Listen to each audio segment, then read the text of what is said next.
Hey, church. Sorry if you're waiting for me. I don't know if anybody's waiting for me. I like to assume people are waiting for church to start. I don't know if it is or not. But if you've been out there just wondering when we're going to start, it's just bad internet follows me no matter where I go. So that just seems to be our problem tonight. But looks like we're on. Everything's working good. Hopefully you got. I can't see any comments that you've got. Wow. Had a couple things I've got to do, and I don't think I can do it from there. Okay, so let me give you an update. Allie, I don't know if you're watching. Can you get your phone? Call Mally real fast. Tell her to get on my email. She can either do it on the Chromebook or not my iPad. Or if you want to grab my iPad and just get on my email. It's in the backpack in that room right there. Oh, just get her on phone. Have her go to my email. All right. Sorry about that. Hey, you just got to be part of the process. Let me tell you, and then there's already some questions out there for some of the stuff, but I got to clear some things, and I'm going to give you a big update. So it's going to be fun. So the first thing is you all received an email last Friday to vote about Constitution and bylaws. Yeah, tell her to go to the Chromebook if that's the fastest. And she's got to read you a question. So many of you saw a folder that had some other stuff in it whenever you logged in. My bad, you're getting that tonight. I didn't want to confuse the issues. Nothing was hidden. It was just you weren't supposed to get that one till tonight, so I could tell you about it.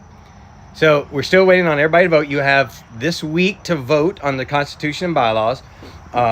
We're taking majority vote of everyone who votes of the Constitution and bylaws. So we will be, if you're looking at the Southern Baptist Convention world, we're technically restarting this week with Constitution and bylaws. On that Constitution and bylaws, many of you may not have read every single word.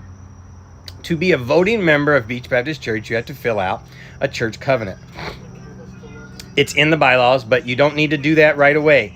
You need to just vote for the bylaws. Everyone that received the email is entitled to vote for our Constitution and bylaws.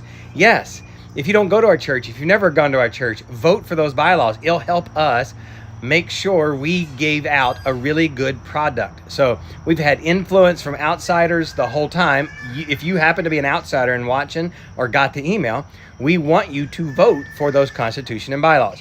You don't have to join from Ron and Jerry Fur, Ron Fur, or any other questions that may on be email. Where was that? Okay, so we want you to be a part. Now, after the Constitution and bylaws are voted in or out, and we have to start over, we know that, you will fill out a church covenant that actually is a document that is required for us to have a membership role. We've never really done this the correct way. I've only been doing this 19 years the wrong way, but you know what? Better late than never. So we're just trying to get all the paperwork in order. Every quote normal church has a church covenant, just a thing that says, hey, I believe Jesus is my savior and that God sent him to die for my sins. And that's the gist of the covenant. And that I want to be a participant, a voting participant, a loving participant, a giving participant of the church. After the bylaws vote, if they vote in, we will then have dual types of newsletters. Ones that everyone who has a covenant will vote on, and then the others you can be a part of the newsletter and always follow what's going on. So we will have to sort of separate things. And if you don't have a covenant filled out after our bylaws are finally done, no matter if it's this one or if we have to revision, whatever, only if you have a covenant filled out will you be able to vote or be expected to just be considered part of a Beach Baptist member. Yes, if you're up north and you already are a member of another church, you can still rejoin. Many of you are associate members. You will still be considered associate members of Beach Baptist if you were an associate member before, or if you want to make special note when you fill out your covenant, associate member only, meaning you have dual membership. Listen, some of this is some religious bureaucracy and some paperwork, and that's okay. We're going to have it. And then if you're not a member of any other church but Beach Baptist, you'll just be a Beach Baptist member. And then if you want to go up north and join another church, you can do that too. So then you'll have two as well. All right, so that's the bylaws. Get your votes in by Friday at noon. That's when we're going to shut that off. What am I doing with her? If she wants to forward it to you, then I can just read it off your phone. If there's any other questions besides Ron's, get them. I just need to be able to read them. I can't read them on my phone and there. Forward me. All right. In my backpack in that water. All right. Now, what you were going to get and are going to get tonight as soon as we're done with this update is this big news. This is big news. We, your advisory council, voted to accept a letter of intent from an amazing group of people that we were put in contact with through the North American Mission Board and the Southern Baptist Convention. This group of people, in essence, are developers, yes, but they want to come alongside us and help you build your church back. So they have a plan, and they're going to build the church along with the rest of the buildings. So we had 5 buildings on our campus. We are going to go down to 1 building, but it's going to be a big one with a lot of stuff. Trying to get retreat center beds in there, trying to get some housing units in there, stuff that is just out there, buddy. But it's the only way that we're going to be able to get built back. Before you ask, yes, Beach Baptist always owns the property at 130 Connecticut Street.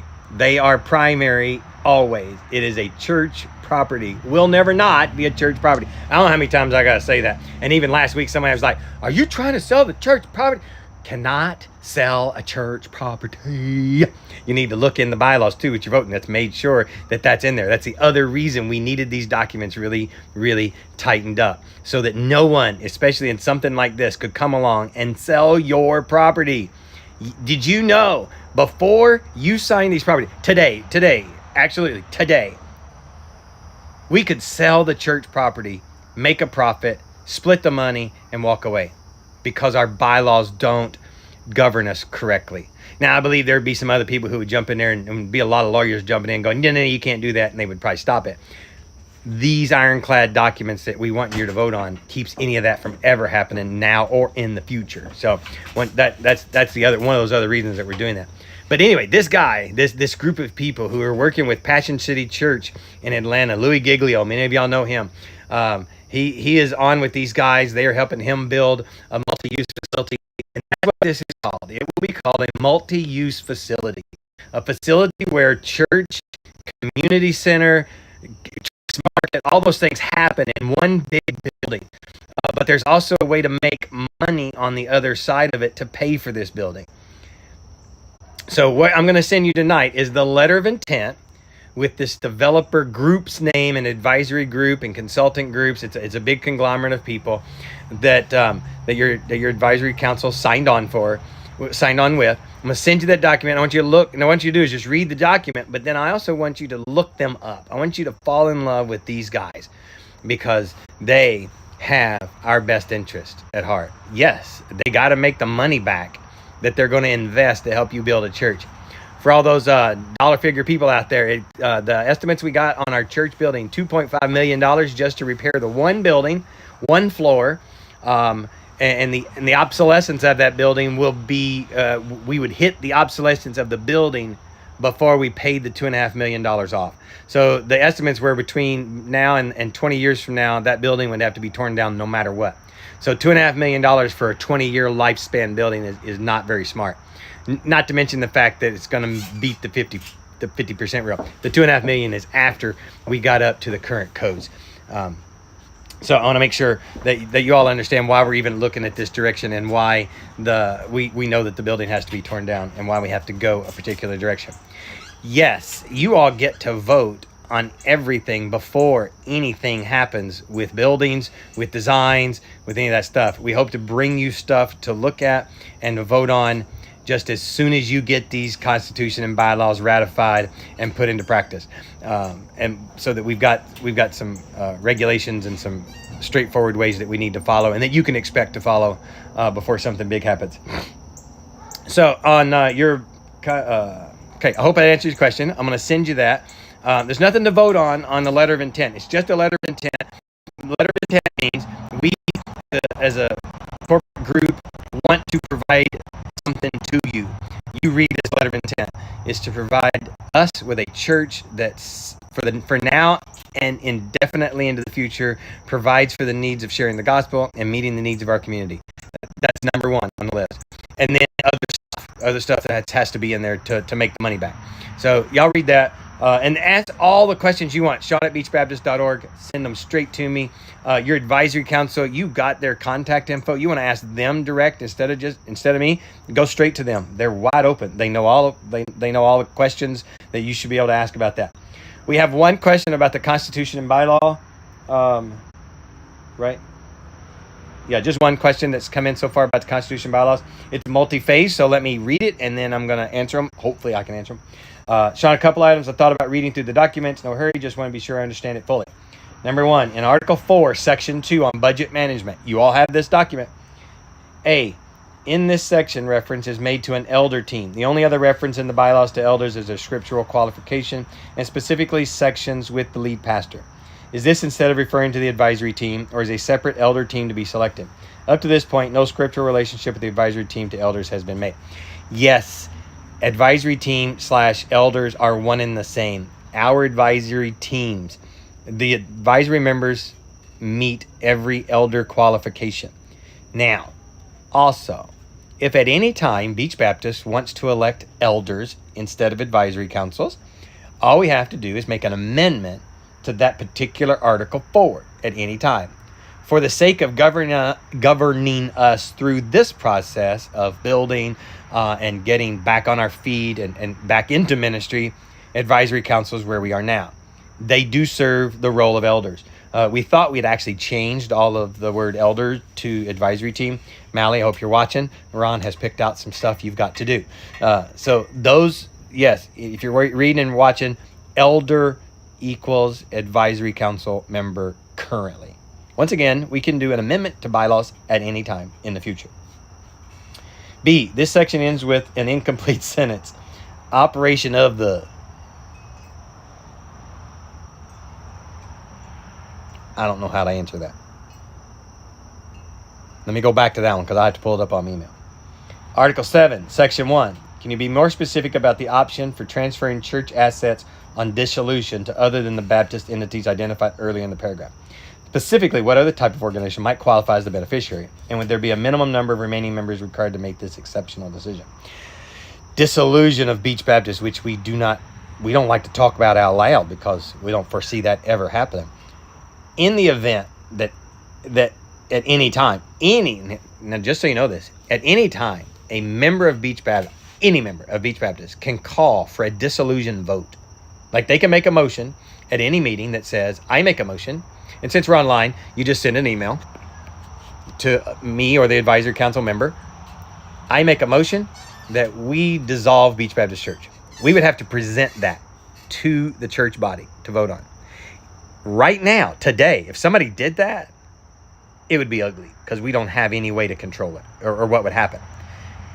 In the new bylaws, if someone does that, decides, hey, I think we should just quit. In the event that happens and the church voted yes, Article 7, Section 1 lays out that the North American Mission Board, the Southern Baptist Convention, or any other another entity. Here's what we know for sure. The North American Mission Board or the Southern Baptist Convention will not let our property not be a Southern Baptist church in now or the foreseeable future. I don't know what would happen because in there it says it reverts back, meaning we received this property from Crossroads Baptist Church back in 1960 something. So technically the deed would revert back to Crossroads Baptist Church in an effort for them to find another church to plant there. That's what would happen.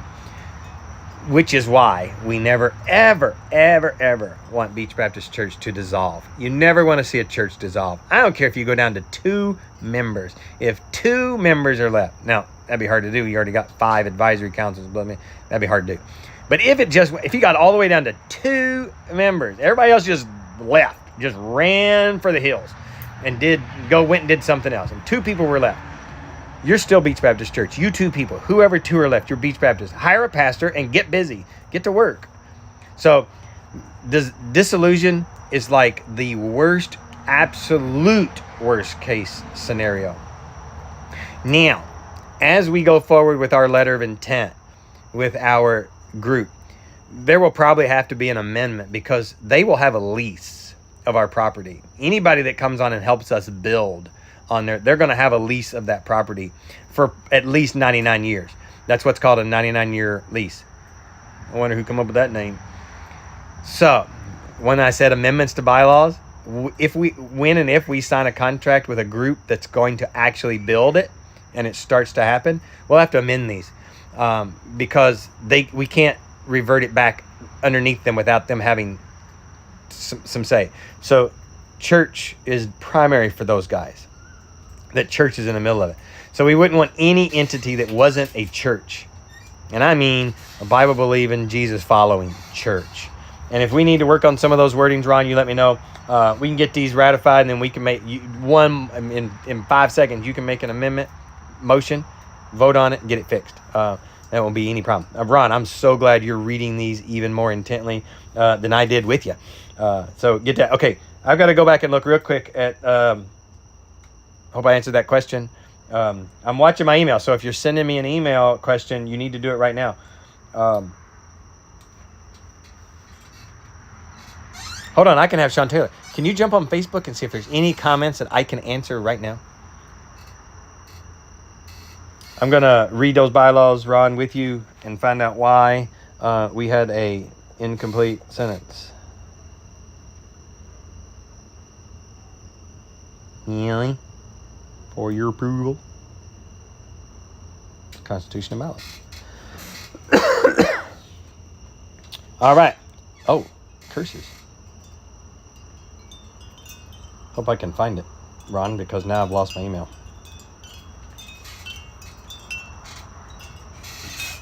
Candidacy, membership, got it. Responsibilities, yep. Voting right, yeah. Termination of membership, yeah, that's weird. Advisory Council, special family meeting, church leadership, and pastor advisory council. Advisory Council provides oversight, accountability, evaluation, pray for the church to meetings. 3 simultaneous vacancies, staff members. Sorry, section 1, here we go. Budget management. You're right. Mandate such change in the budget. The budget should, however, be the normative guide for the financial operation of the church on a day-to-day basis. Sorry. I don't know how that got wiped out. So yeah, if you're watching here and you're watching section 2, budget management, at the very end, the budget should, however, be the normative guide for the financial operation of the church day to day. Make sense? Glad I fixed that one. Any other? Are you good on comments? I know Misty Fox said something, but I couldn't see what it said. She probably just said hi. All right, if you're watching this in the future, I'm back from the future. No, if you're watching this in the future, go ahead and send me an email, sean@beachbaptist.org, so that you can get your votes in before Friday at noon about the Constitution and bylaws. Any other questions you can fix. We will edit that. Ron, that is a live document. So if you want to hold your vote till I get those edited changes on there, we will get that done tonight. Mally, hope you're watching. I'm not with Mally, in case you wondered. Mally, get those changes done. And then y'all keep checking back right before you vote. You want to make sure that's in there. And we'll clarify those. Mally, go ahead and get any other elder names edited out of that, please. And make sure it says advisory council or advisory council member. And we can get, yes. Thanks, Ron. We want to make sure we get that. This is a legal running document for all of you. So I want to make sure it is correct. And any other questions, Ron, keep reading. And find out. Just don't forget, you're voting on the Constitution and bylaws, and the Constitution and bylaws only by Friday at noon. As soon as I get off here, Mally to send out from Center to their emails on file the letter of intent from our developer/consulting group, who is going to draw us up some plans and see what y'all think about some new building ideas to get Beach Baptist back on location, Fort Myers Beach, 130 Connecticut Street, as always. Talk to you just as soon as you got a question, send it to me. Talk to you then. God bless y'all.